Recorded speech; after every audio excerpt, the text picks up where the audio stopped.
তোরা শহর থেকে দামি দামি মোবাইল আনিয়ে গ্রামের ইন্টারনেট নষ্ট হতাছস। মাইলের কপাল, শহরের ফুলাহান্ডি গ্রাম হওয়ার পর থেকে আমার এমবি কাজ করতেছে না। আমার আবার দিনে 5-6 ঘন্টা টিকটক না দেখলে ভালাই লাগে না। যাই সামনে গিয়ে দেখি নেট আছে নাকি, তাড়াতাড়ি যাই। ভাতিজা, এবার ঢাকা শহর থেকে গ্রাম আইসা ভালো এনজয় করলাম।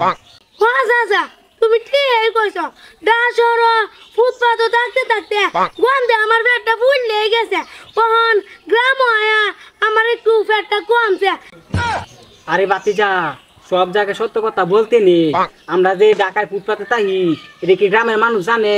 যদি গ্রামের মানুষ জানে তে আমরা কি মান সম্মান থাকবো? আরে চাচা, তুমি ঠিক কইছো।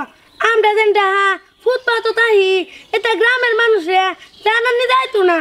আর তুমি তো একটা জিনিস লক্ষ্য করছো না, এবার গ্রাম আইসি উস্তুরি নেটও ভালো চলতেছে। আরে ভাতিজা, এখন তো নেট থাকবেই, কারণ এখন আমরা দামি ফোন নিচ্ছি না। কিরে তোরা এনে কি কইতাছস এটা?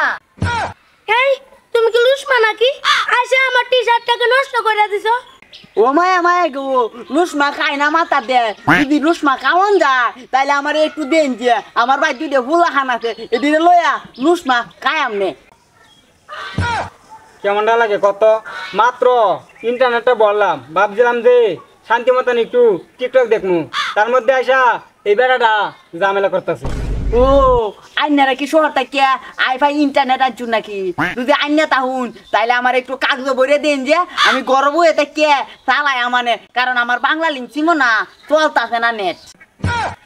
আরে বেটা, এটা আইফাই না, এটা আইফাই। আর তোর 3000 টাকার মোবাইলের মধ্যে কত দামি ইন্টারনেট চলতো না। এটা লাগিয়ে তো কই তোরা শহর থেকে দামি দামি মোবাইল আনিয়ে গ্রামের ইন্টারনেট নষ্ট হতাছস। এটা লাগি তো আমি টিকটক দেখতারি নে আর ফেসবুকেও ঢুকতারি নে। কারো আজগো তোর একদিন কি আজগো আমার একদিন কারো। ভাতিজা, এই গ্রামে এক মুহূর্ত নয়, চল আমরা এই ঢাকা শহরে ফুটপাত দিবা, চল।